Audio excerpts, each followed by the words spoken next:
Hello students, welcome to online course of Mechanical Measurement and Metrology.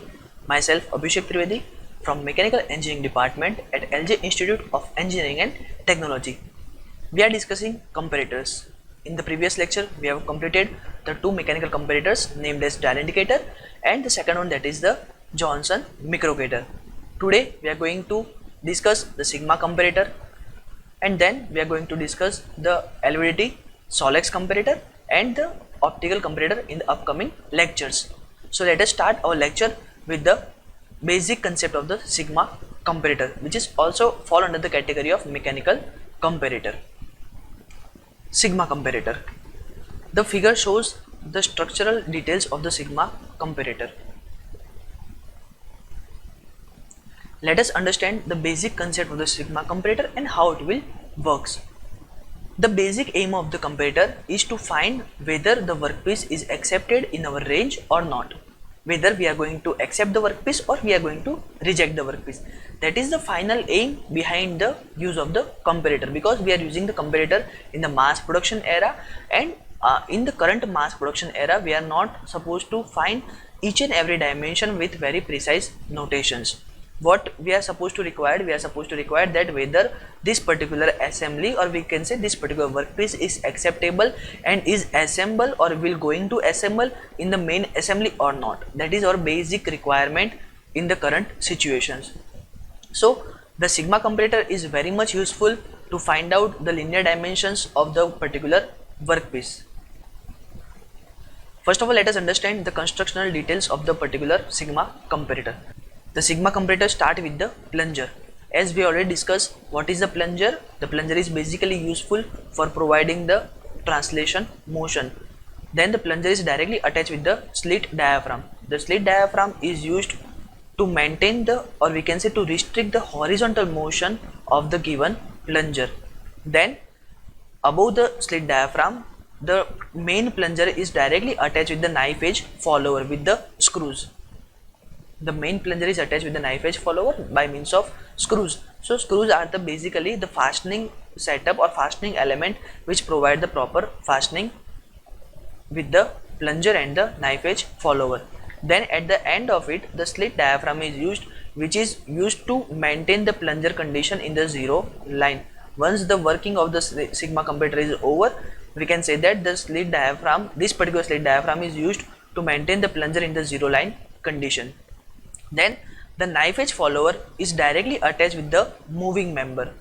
This red hatch portion is known as the moving member, which is used to provide some sort of movement. The knife edge follower is directly attached, or we can say it will make a proper physical contact with the sapphire member, or we can say this is the sapphire bearing block, which is used to bear the knife edge tension over it.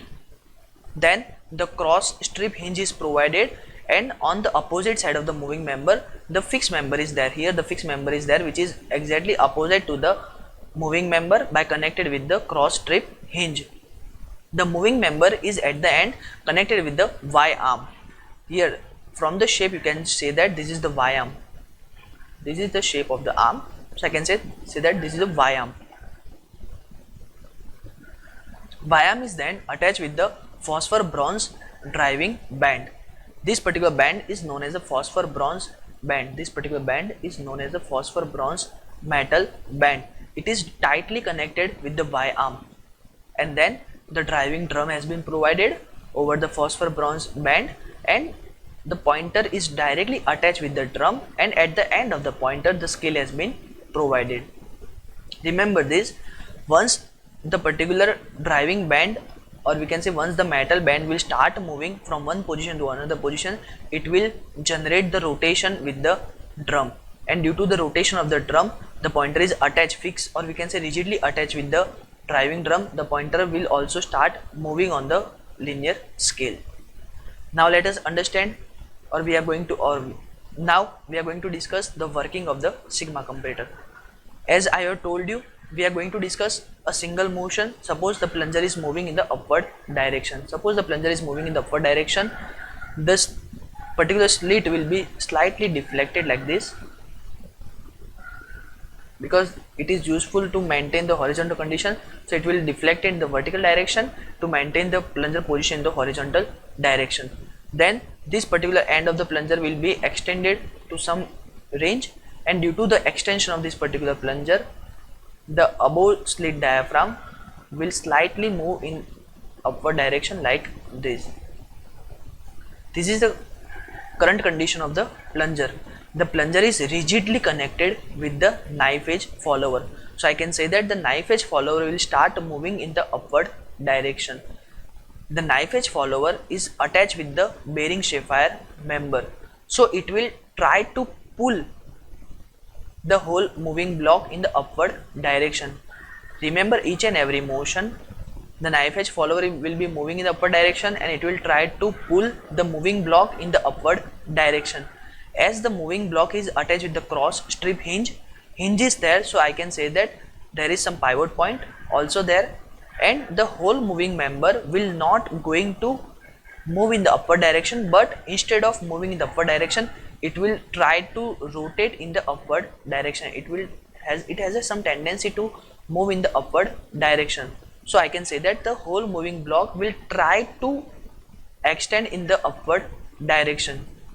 On the opposite side there is a fixed member, so fixed member will restrict the motion of the moving member from moving in the upward direction. So I can say that it will generate some sort of force on the Y arm, and due to this particular force, the Y arm will start moving in the downward direction because of the opposition of the fixed end.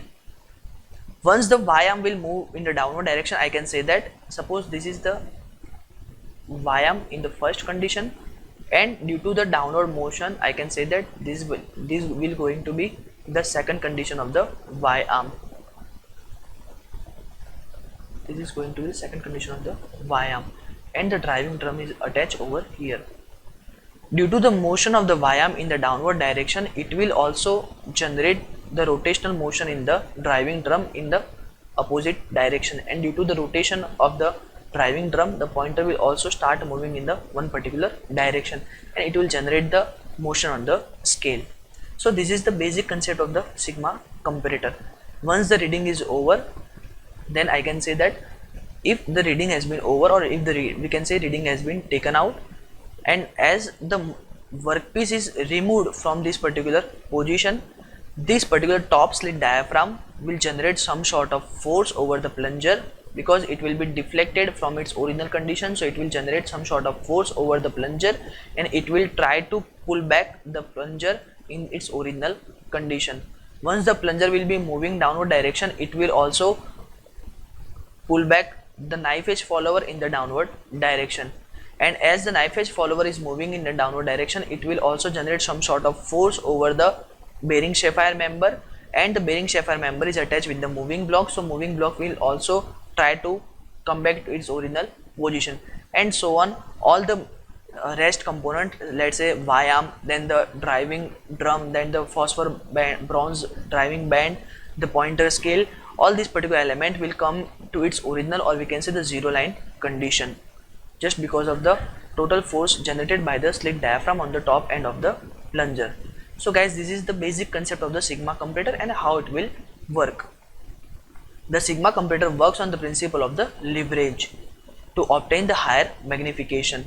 As you can check from the figure, whatever the plunger will generate some sort of motion, the total motion will be transferred to the, first of all, knife edge follower, then it will transfer to the moving block, then it will transfer to the Y arm, then it will transfer to the particular driving band, then it will transfer to the driving drum, and at the end it will transfer to the pointer, and the pointer will show some sort of deflection. So due to this transfer motion of the particular plunger movement, it will generate the higher magnification. So in the mechanical industries, if the higher magnification is the prime requirement, then we are preferring the sigma comparator as the best comparator for the mechanical categories. The figure shows the actual image of the sigma comparator, in which the whole structural details has been covered in the one box, and only the calibrated scale and the pointer has been provided to check whether the particular component is fall under the acceptable category or not. In the each and every comparator case, suppose This is the calibrated scale. Suppose here is a 0, here is a 1, let's say 2, let's say 3.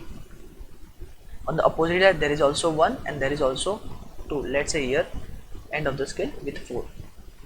Suppose the initial condition of the scale is here, and if I have accepted that plus or minus 1 is acceptable in my range, so what we are supposed to check? We are supposed to check whether the pointer is exactly on the 1 on the plus side or exactly on the 1 on the minus side. Then whatever the position of the pointer in between this 1 to 1, we are not going to bother about that particular position, whether it is near to 0 or whether it is near to 1. We are not going to bother about where is the actual position of the pointer. What is our basic requirement? That the pointer must be fall under the defined range. I can say that this is the defined region, or we can say this is the defined range. So whatever the position of the pointer is there, the position of the pointer must be fall under this particular range. If it will follow or it will fulfill the basic requirement, then we are going to accept. And this is the basic concept of the comparator, that we are going to compare the actual dimension with the reference dimension. We are not going to measure the actual dimension. Then the next comparator, that is the electrical comparator, or we can say LVDT. LVDT, linear variable differential transformer. As we have already discussed this particular concept in the previous chapter, but still we are going to discuss in terms of comparators. I am not going to discuss the basic concept of the LVDT and how LVDT works, because we have already discussed this particular portion in the previous chapter. But we are going to discuss how the LVDT will be useful as a comparator in the mass production era. As you all know that whatever the motion of the soft iron core has been generated, it will directly affect on the EMF E1 and EMF E2. Suppose for comparison purpose, what we have discussed, or we can say what we have defined that the particular E1 is greater than E2 with the value of, let's say, 10. So I can say that E1 is equal to E2 plus 10. For the same acceptance range, I have already told you, greater than E2, let's say with the value of 5. So I can say that E1 is equal to E2 plus 5. So here from the particular equations you can check that whatever the value of E1 is generated, the E1 must be greater than E2 with the range 5 to 10. So what I am going to do, at the each and every case I will just check the difference of the output voltage, whether the difference of the output voltage will fall under the category, or we can say will fall under the range of 5 to 10, then I will accept the particular workpiece. Suppose the workpiece has been placed over here. Suppose this is the workpiece, let's say WP1. What I am going to do, I will simply push the arm and try to make a physical contact with the arm and the workpiece. Once the arm and the workpiece will make a proper contact, it will define the position of the core. Once the position of the core has been defined, let's say the core will also pulling in the single direction, let's say core will be moving in the left hand side direction.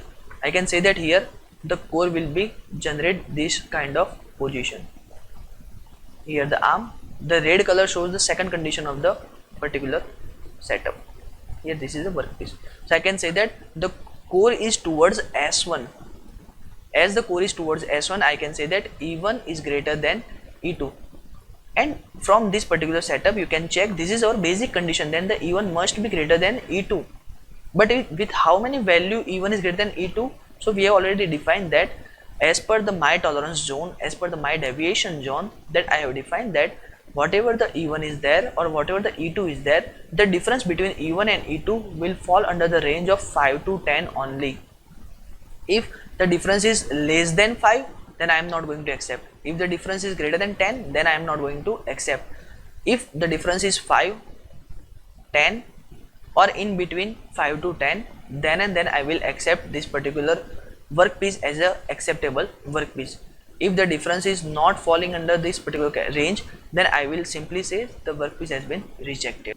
So LVDT, we can say linear variable differential transformer, is also useful as a comparator based on the concept of the electrical comparator, and is highly preferable in the so many industries to check whether the particular workpiece is acceptable or not for the linear as well as translational dimensions.